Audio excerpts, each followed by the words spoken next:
मराठा आरक्षणाबाबतच्या निर्णयाची अंमलबजावणी करण्याचे सर्व जिल्हाधिकाऱ्यांना आदेश. मराठा आरक्षण उपसमितीच्या बैठकीनंतर निर्देश. आंदोलनाच्या दबावामुळे मराठा आरक्षणाचा जी.आर. भुजबळांचा सरकारसोबतच जरांगेंवर निशाणा. जी.आर. विरोधात कोर्टात जाण्याचा निर्धार कायम. मराठा आरक्षणाचा जी.आर. रद्द करेपर्यंत ओबीसी उपसमितीला मानणार नाही. लक्ष्मण हाकेंचा निर्धार. ओबीसी महासंघाच्या भूमिकेला विरोध. उपराष्ट्रपती पद निवडणुकीच्या मतदानाला सुरुवात. पंतप्रधान मोदींनी बजावला हक्क. एनडीएचे राधाकृष्ण नंतर इंडिया आघाडीचे सुदर्शन रेड्डी यांच्यात लढत. उपराष्ट्रपती पदाच्या निवडणुकीत इंडिया आघाडीची नवी खेळी. बी सुदर्शन रेड्डींच्या नावापुढे उभी दांडी मारून खासदार करणार मतदान. मतफुटी टाळण्यासाठी रणनीती. विनापरवानगी फोटोंचा गैरवापर करणाऱ्या सोशल साईट विरोधात ऐश्वर्या रायची कोर्टात धाव. तातडीनं फोटो हटवण्याचे दिल्ली हायकोर्टाचे आदेश.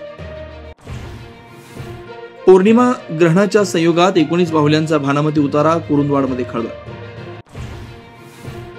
सांगलीत मुस्लिम समाजाची हजरत मोहम्मद पैगंबर जयंतीनिमित्त भव्य सद्भावना शोभायात्रा. कृष्णा नदीत दिसली भली मोठी मगर. झेप घेताच कॅमेऱ्यात कैद झाला थरारक नजारा. वाल्मिक कराड असलेल्या बीड जिल्हा कारागृहातील जेलरचा आणखी एक प्रताप. शिक्षा झालेल्या कैद्याकडून वैयक्तिक कामं. जेलरची गाडी धुतानाचा कैद्याचा व्हिडिओ आला समोर.